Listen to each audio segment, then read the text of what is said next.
आज तो संगम किनारे साधु संतों ने धर्म संसद का आयोजन किया, जिसमें सनातन से जुड़े महत्वपूर्ण मुद्दों पर चर्चा हो। महाकुंभ में इस समय दो ही मुद्दों की चर्चा हो रही है। एक तो है सनातन बोर्ड और दूसरा है हिंदू राष्ट्र। हिंदू राष्ट्र की अलग तो बागेश्वर बाबा ने जगह रखी है। धर्म संसद में क्या हुआ वो आगे बताऊंगा, पहले आपको दिखाता हूं महाकुंभ में बागेश्वर बाबा की धमाकेदार एंट्री कैसे हुई। बागेश्वर बाबा के महाकुंभ में आने के साथ ही हिंदू राष्ट्र की गूंज और तेज हो गई। बागेश्वर बाबा ने महाकुंभ में सबसे पहले साधु संतों से आशीर्वाद लिया। बागेश्वर बाबा ने जगत गुरु रामभद्राचार्य जी से मुलाकात की, रामभद्राचार्य जी को साष्टांग प्रणाम किया, माला पहना के उनका अभिनंदन किया, प्रसाद दिया। उसके बाद बागेश्वर बाबा ने महामंडलेश्वर कैलाशानंद गिरी महाराज का आशीर्वाद लिया। बागेश्वर बाबा ने महाकुंभ में आने के साथ ही ऐलान कर दिया कि भारत हिंदू राष्ट्र बनकर रहेगा। सुनिए एक बार, फिर आपको बताऊंगा कि हिंदुओं को जागृत करने के लिए बागेश्वर बाबा ने अब कौन सा नया भजन तैयार कर लिया है। हम इसलिए आए हैं, हिंदू जगाओ, हिंदुस्तान बचाओ। अब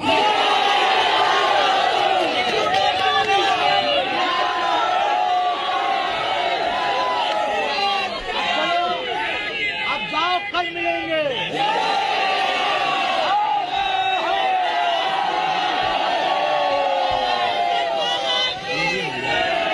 बन के रहेगा अपना भारत हिंदू राष्ट्र।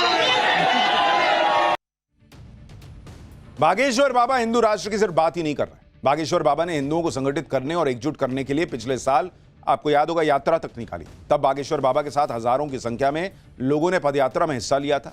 नंगे पैर बागेश्वर बाबा ने सैकड़ों किलोमीटर का सफर तय किया था। मकसद यही था कि हिंदुओं को जात पात के बंधन से आजाद किया जाए। महाकुंभ में भी बागेश्वर बाबा ने हिंदू राष्ट्र की हुंकार भरी और हिंदुओं को जागृत करने के लिए एक नया भजन तैयार किया। महाकुंभ में बागेश्वर बाबा ने जब हजारों भक्तों के साथ यह भजन गाया तो अलग माहौल बन गया। सुनिए जरा इस भजन को, उसके बाद आपको दिखाता हूं हिंदू राष्ट्र को लेकर और क्या हो रहा है और सनातन बोर्ड को लेकर वहां क्या चर्चा चल रही है और क्या नरेंद्र मोदी वो सनातन बोर्ड हिंदुओं को बनाकर देंगे।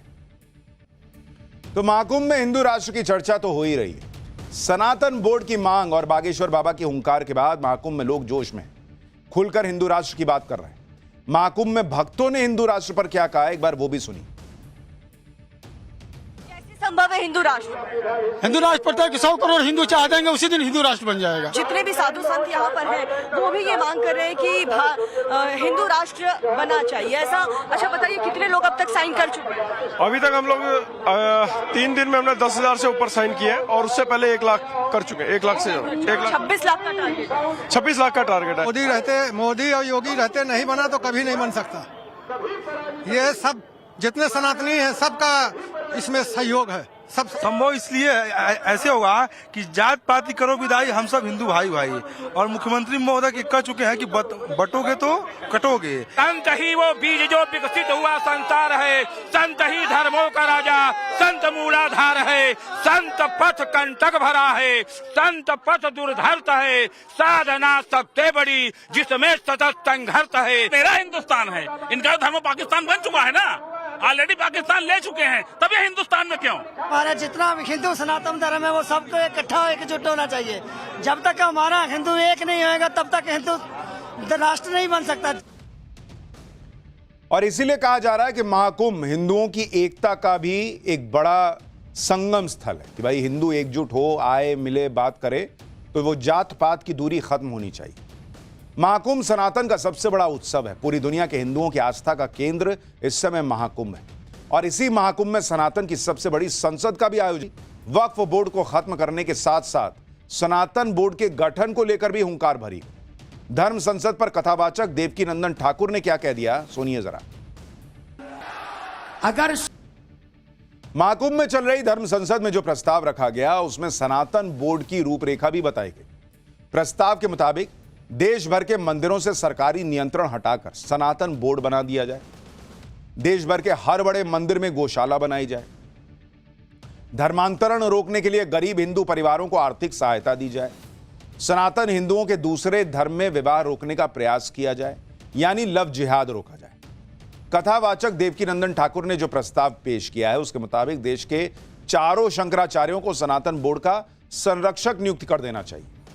आज देवकीनंदन ठाकुर धर्म संसद में बोलते हुए भावुक भी हो गए क्योंकि सभी 13 अखाड़ों और चारों शंकराचार्यों ने धर्म संसद का बहिष्कार कर दिया।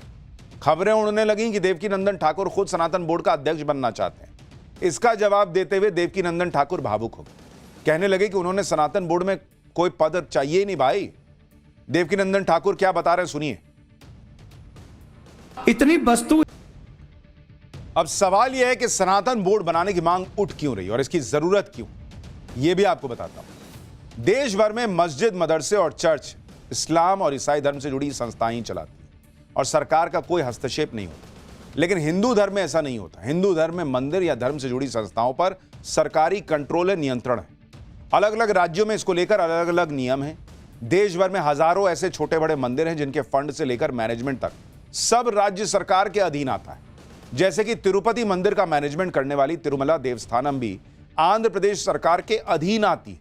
इसके प्रमुख भी राज्य सरकार ही नियुक्त करती है। ऐसे ही नियम तमिलनाडु में भी हैं, जहां राज्य सरकार के दिशा निर्देश पर मंदिरों का मैनेजमेंट चलता है। कर्नाटक, तेलंगाना, केरल, महाराष्ट्र, बिहार, ओडिशा, हिमाचल प्रदेश, मध्य प्रदेश, राजस्थान में भी यही हाल है।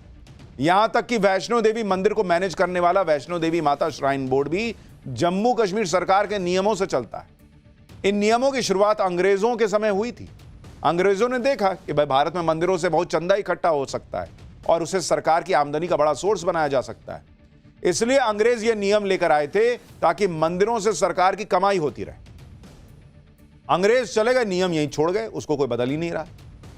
आजादी के बाद इन नियमों में कई बदलाव हालांकि हुए, लेकिन हिंदू मंदिरों पर सरकारी नियंत्रण आज भी जारी है।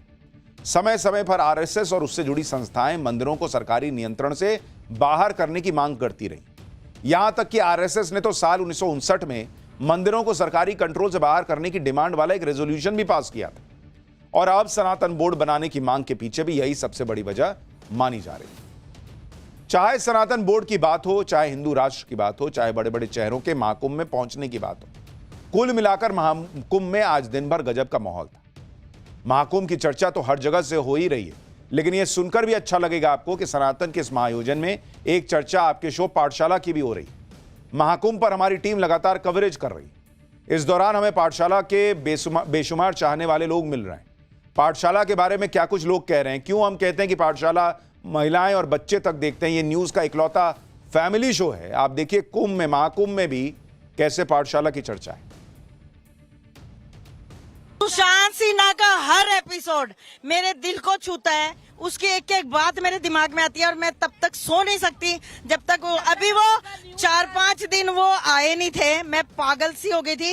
वो दूसरे आए थे कोई, मैंने कहा ये कहाँ गया, ये बीमार तो नहीं हो गया, कुछ हो तो नहीं गया, भगवान इसको मेरी उम्र तो हाँ बिल्कुल, सुशांत सिन्हा जी को जब तक हम देख नहीं लेते तब तक हम सो नहीं पाते हैं। और आज जब ये जो हम आए, शायद उन्हीं की बदौलत आज हम उस व्यवस्था, वरना तो वीडियोस में तो पता नहीं क्या क्या आ रहा था। जो एक्सप्लेन करने का तरीका है, आम जन तक पहुंचता है, आम जन को सारी चीजें डिस्क्राइब जो करते हैं, कैलकुलेशन बताते हैं, वो बहुत बढ़िया है उनका प्रेजेंटेशन। पाठशाला गजब है, पाठशाला बहुत गजब है। पाठशाला के बिना कुछ नहीं मान सकता। बहुत लाइक करते हैं उनकी पाठशाला को और हमें सनातन बोर्ड चाहिए, हिंदू राष्ट्र घोषित। उनका समझाने का तरीका भी काफी इजी है।